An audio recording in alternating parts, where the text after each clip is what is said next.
Contarles o transmitirles lo que me tocó vivir a mí, no lo que leí, no lo que me contaron, sino el proceso que de alguna forma me tocó vivir desde el año 72 que llegué a Montevideo, porque yo vengo del interior. Llegué a Montevideo sin entender absolutamente nada y empecé a participar en lo que era la Escuela de Mecánica y Electrotecnia, la IM, que estaba ubicada en la calle Requena y Miguelete. Allí aprendí los primeros pasos de lo que eran asambleas estudiantiles en el año 72, que fue un periodo de un año, luego vino el golpe militar, la dictadura, la suspensión de las clases. Pude participar con mucho miedo y muy asustado en la marcha cuando el asesinato del compañero Rodríguez Muela, en el liceo 8 de octubre, a la entrada del túnel. Y luego, en el año 76, tuve la suerte de llegar a la Federación de Cooperativas de Vivienda por Ayuda Mutua. Llegué porque necesitaba una vivienda, no llegué porque conociera el cooperativismo ni porque me interesaba el tema de la solidaridad y demás. Fui por una vivienda. Cuando llegué al movimiento cooperativo, empecé a ver la importancia que tenía el trabajo colectivo, el participar en forma colectiva en las comisiones, en las reuniones, y yo creo que el movimiento cooperativo dio una cosa que realmente golpeó muy fuerte a la dictadura, y que era la posibilidad que teníamos desde las cooperativas y a través de la ley 13.728, que es la ley que permitía de alguna manera al sistema cooperativo. Necesariamente tenían que funcionar las comisiones, y necesariamente tenían que funcionar las asambleas, y necesariamente tenían que haber elecciones. Más allá de que cuando teníamos elecciones había que mandar la lista, ya se lo habrán, capaz que ya lo escucharon esto, digo, la lista de compañeros a jefatura. En jefatura venían los que podían participar de los consejos directivos y venían los tachados, los que no estaban autorizados a participar en ninguna comisión. En ese periodo y en ese proceso, el día del golpe militar en el año 73, yo en realidad trabajaba en un taller que éramos 5, yo era mandadero, tenía 18 años recién cumplido, un año en Montevideo, y lo que hice fue salir a caminar por 18 de julio sin saber lo que hacer. ¿Qué fue lo que vi?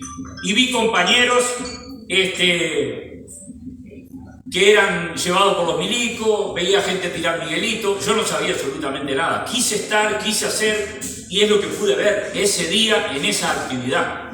Después de eso, volví a la militancia en la Escuela de Mecánica y Electrotecnia.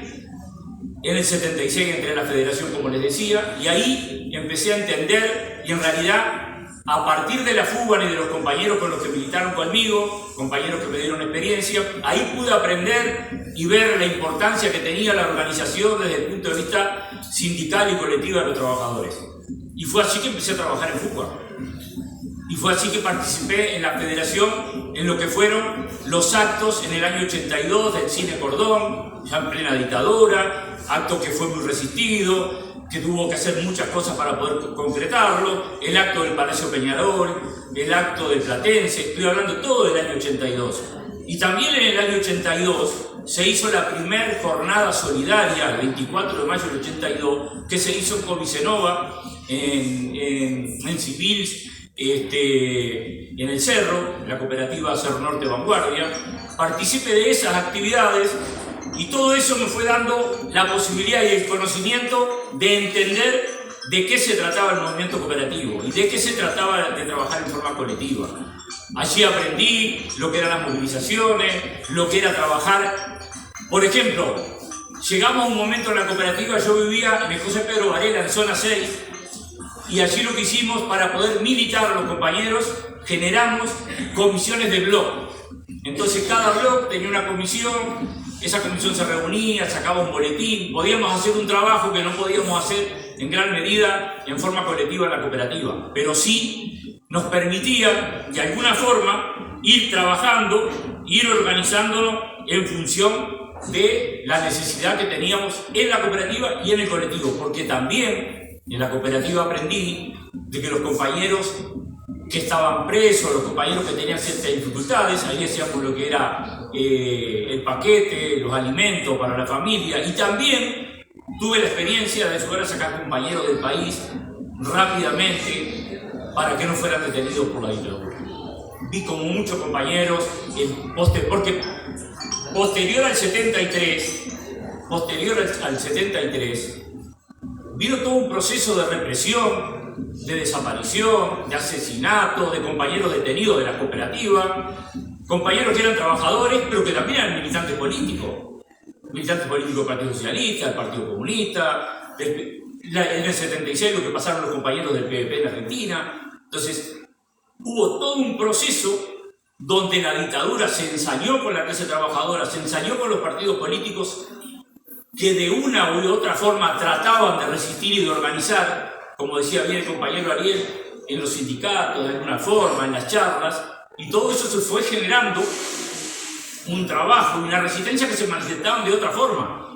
También en el año 83 se cerró CX30, y ante el cierre de CX30 vino toda una movilización donde la FUBA, los trabajadores, íbamos al lugar donde estaba ayunando Germán Araújo. Pero antes de eso, compañeros, yo quiero comentarles que yo me hice una ayuda a memoria porque de alguna manera me gustaba comentarles que también tuvimos la experiencia del Día Mundial del Cooperativismo. Todo esto previo al año 83, cuando surgen las asociaciones profesionales y cuando se hace el 1 de mayo.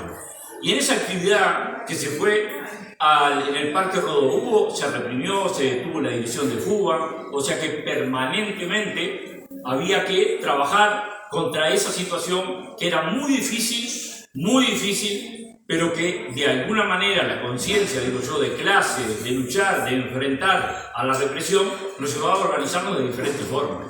Desde el movimiento estudiantil, desde los trabajadores, de las cooperativas, que también son trabajadores, porque las cooperativas de vivienda de ayuda mutua surgen fundamentalmente en principio de los sindicatos.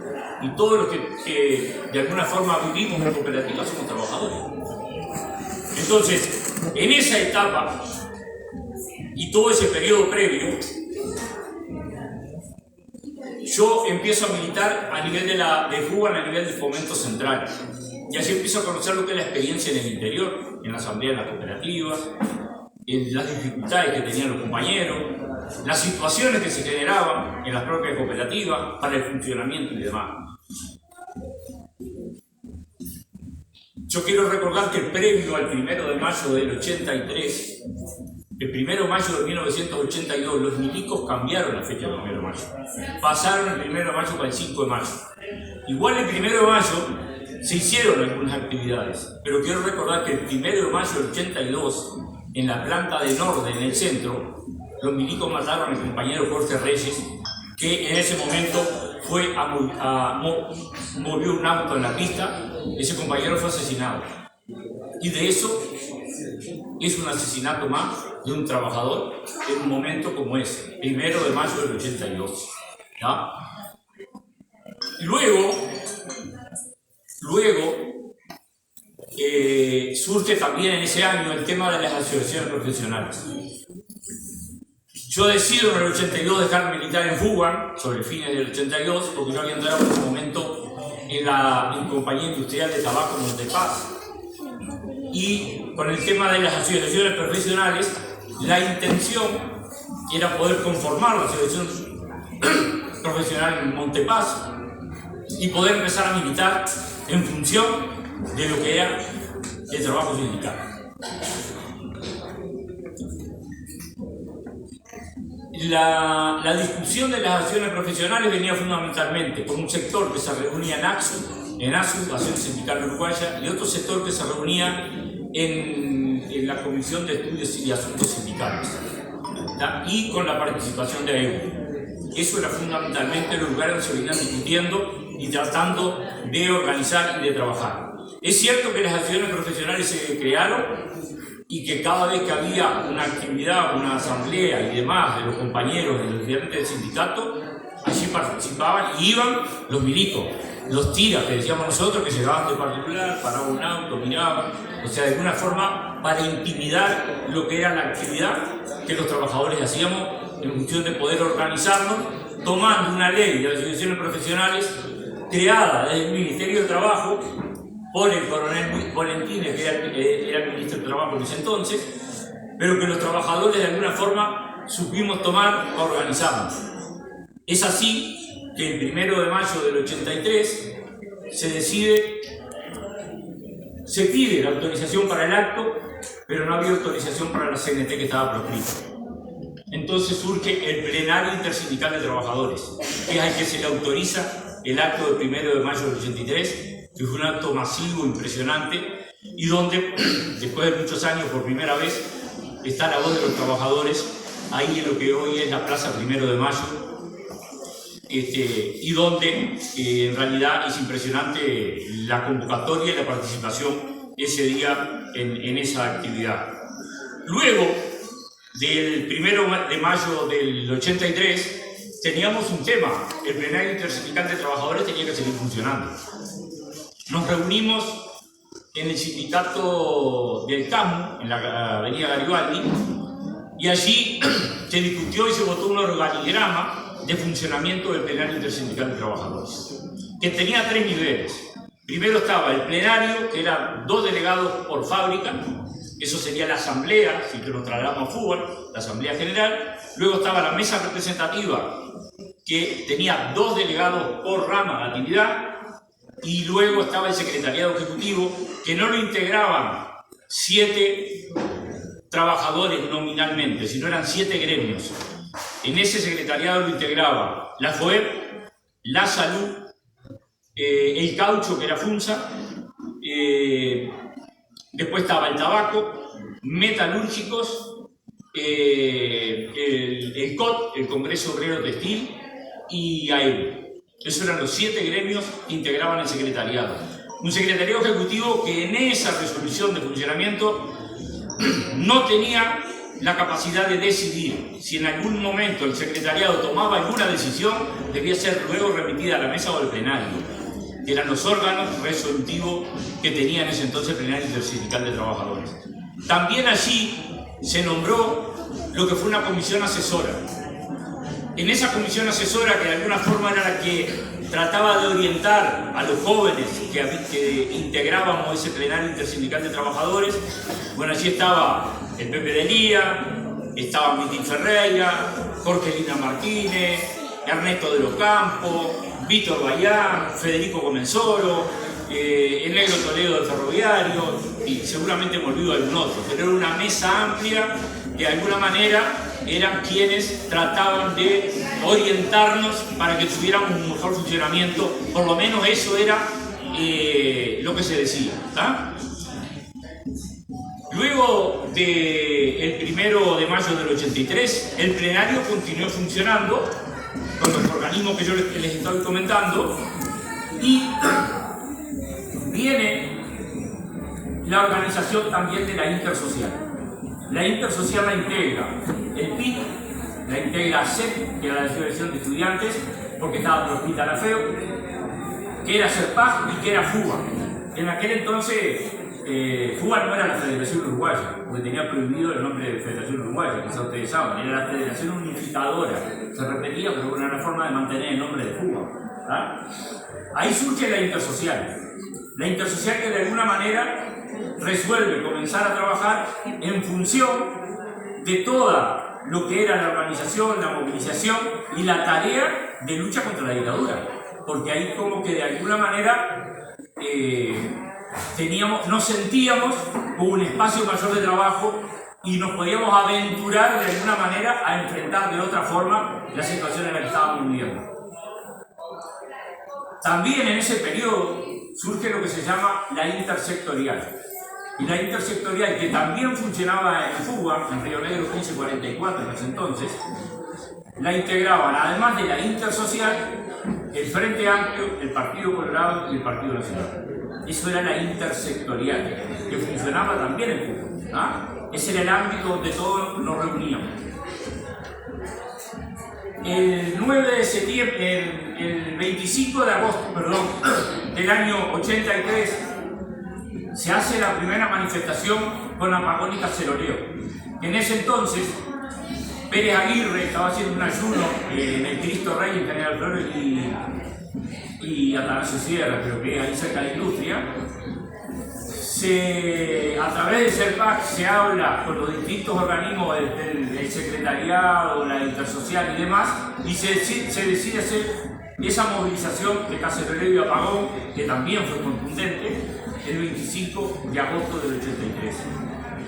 Y el 9 de septiembre del 83 se decía hacer el primer paro de 10 minutos por turno. 10 minutos por turno. Bueno, era un primer paro que le íbamos a la dictadura. Y luego del 9 de septiembre, también quiero decirle que, a ver, como es ahora, en lo que es la organización social, sindical y de lo que podía ser intersocial, no eran todos rosas. También había luchas internas, porque cada uno de nosotros generalmente tenemos una camiseta, además de la del movimiento obrero. Y lo que yo digo y sostengo es que me parece que la primera camiseta que debe estar por sobre todo es la de los trabajadores. Y yo debo defender los intereses de los trabajadores. Entonces también había, fundamentalmente en el plenario, ya alguna dificultad entre si era PIT o era CNT. La CNT estaba proscrita. Pero creo que la discusión para algunos no era si era PIT o era CNT. Había un plenario intersindical funcionando, había una actividad del movimiento sindical y había una posibilidad de seguir organizándonos y enfrentando la dictadura. Fue así que el 9 de noviembre del 83 se hace la marcha, una marcha que se organiza, una marcha que previo al día de la marcha somos detenidos todos los dirigentes de los diferentes sindicatos y nos llevan al departamento 4. Además de interrogarnos, nos hacen ver la cadena nacional de televisión, de radio y televisión, del Ministerio del Interior, Linares Blum, donde dice que en realidad está prohibida la marcha y que si se hace la marcha, eso va a ser un campo de batalla. En el interrogatorio que nos hacen, nos plantean ese problema. Nosotros lo que sostenemos desde un principio es que nosotros no somos dirigentes. Y creo que esto es muy importante, que somos representantes de los trabajadores. Y que por lo tanto, si los trabajadores en asamblea resuelven hacer una actividad, nosotros lo vamos a estar al frente. Era lo que teníamos que hacer. No era ir a decir no se puede hacer. Y fue lo que hicimos. Y el 9 de noviembre hubo una gran represión. En la Republicana hubieron alrededor de 500 compañeros detenidos. De esos 27 fueron a jefatura, hubieron hasta el otro día la noche detenidos, hubieron compañeros lastimados, pero los trabajadores no por la amenaza dejamos de hacer la actividad que teníamos que hacer. Y eso creo que fue otro golpe y otra demostración de la dictadura, que llamó la atención de los partidos políticos. Porque la idea de los partidos políticos era salir a un periodo de democracia, pero bajo la conducción de los partidos políticos. Entonces, esa marcha del 9 de noviembre que estaba demostrando que los partidos políticos no habían podido controlar a los trabajadores que no debían de haber hecho la marcha. Y entonces, ¿qué surge? El 27 de noviembre. Los partidos políticos se reúnen, arman la proclama y nos dicen que el acto del 27 de noviembre es un acto de los partidos políticos, que los trabajadores tenemos que concurrir con banderas uruguayas y que los trabajadores lo que le podemos brindar al acto es la parte de seguridad y la asistencia de salud por tener el sindicato de los trabajadores de la salud.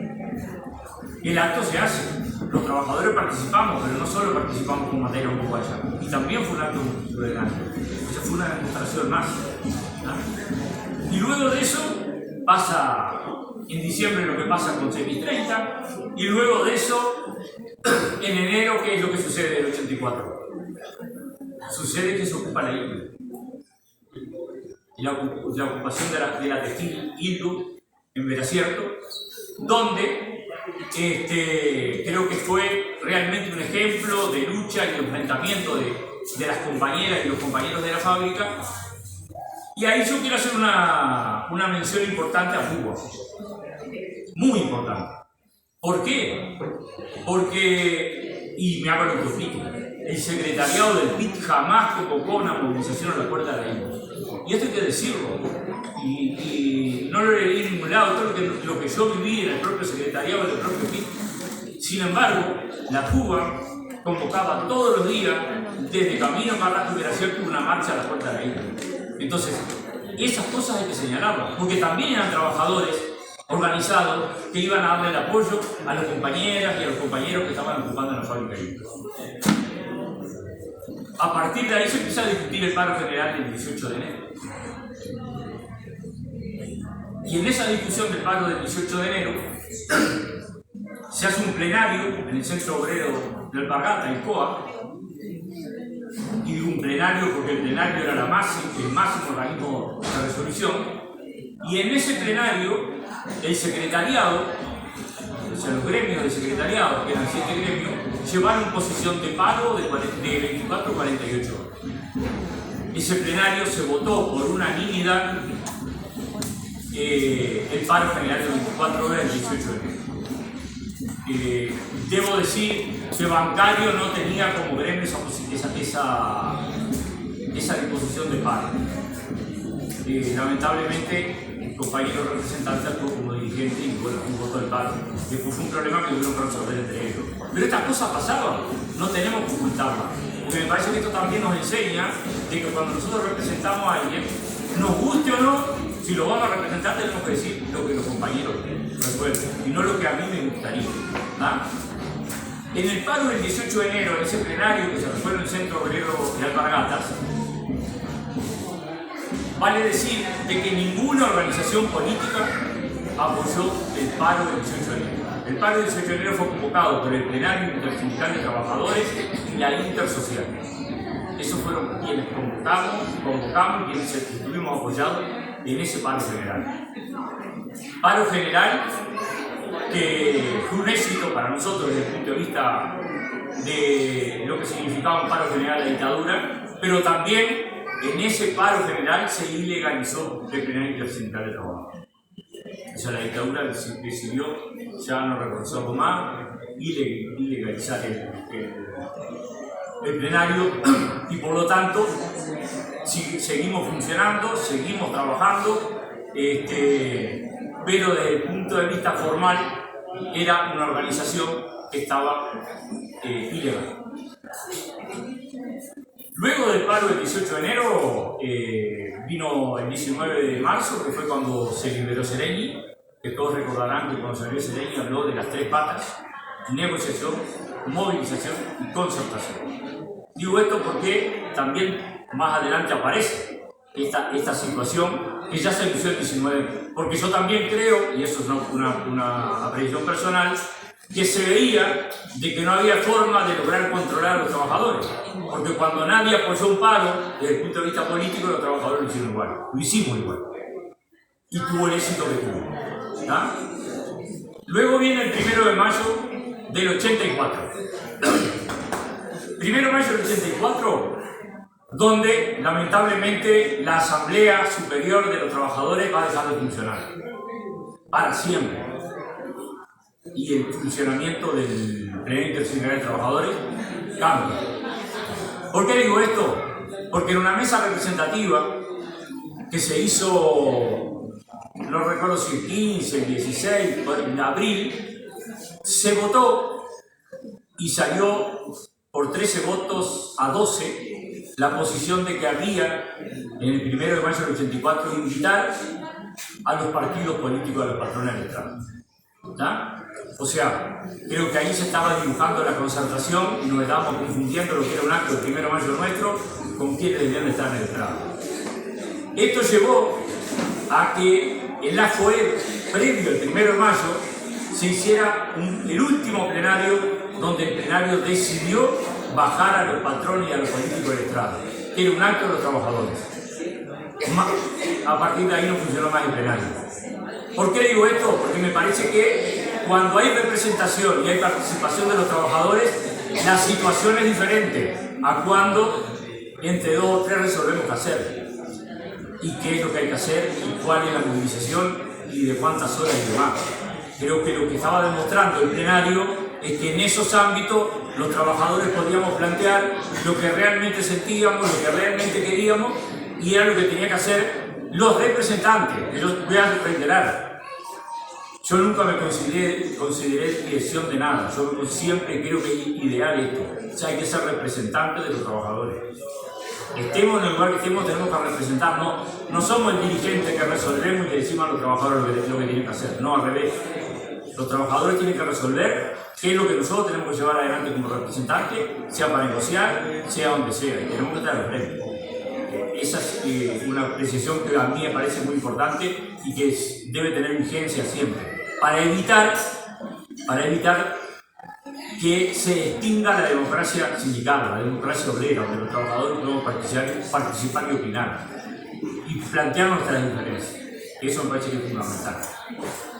Entonces, como le decía, a partir del 1 de mayo del 84 se termina el funcionamiento del plenario.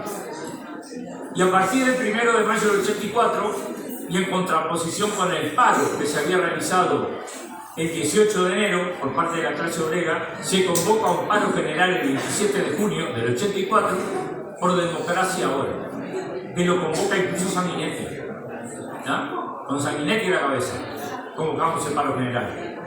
Y en ese paro general, luego surge el tema de la negociación y surge el Club Naval, donde en realidad lo que suponemos que así se acordó era la forma que había que salir del periodo de la dictadura militar. Que voy a hacer una corrección: la dictadura no era militar, era cívico-militar, porque la dictadura y el Consejo de Estado eran civiles, había civiles, estaban los Praderi, estaban los Zapelli, había una cantidad que, es más, Sanguinetti fue ministro de Educación de Pacheco. O sea, Sanguinetti fue parte de la previa de la dictadura, que yo creo que la dictadura no empezó en el 73, sino empezó antes. En el 73 la dictadura cívico-militar la consolidaron. Pero ya antes había represión, había desaparecido, había preso, había militarización, había una cantidad de cosas, ¿ya? Entonces nosotros fuimos a un paro general. Luego del paro, yo digo obrero, de trabajadores, el 18 de enero, a un paro general el 27 de junio del 84, donde fue convocado por toda la fuerza política. Y a partir de ahí surgen dos cosas: la negociación del Club Naval y otra cosa que para mí es muy importante, la discusión de la CONAPRO, la Concertación Nacional Programática. En la Concertación Nacional Programática, ¿qué es lo que se hizo? Los dirigentes, no la gente, los dirigentes acordaron con las organizaciones políticas los acuerdos de negociación, y yo creo que ese fue el primer gran paso de conciliación de clase. Porque para mí esto es una lucha de clase. No son mis amigos ni los políticos ni los patrones, son mis enemigos, son los que me explotan, son los que votan las leyes donde me rebajan el salario, donde no tengo derecho a la vivienda, donde no tengo derecho a la educación que necesitamos los trabajadores, a la salud, etc. Por lo tanto, para mí hay que identificar claramente: en la lucha de clase estamos de un lado, el enemigo está del otro.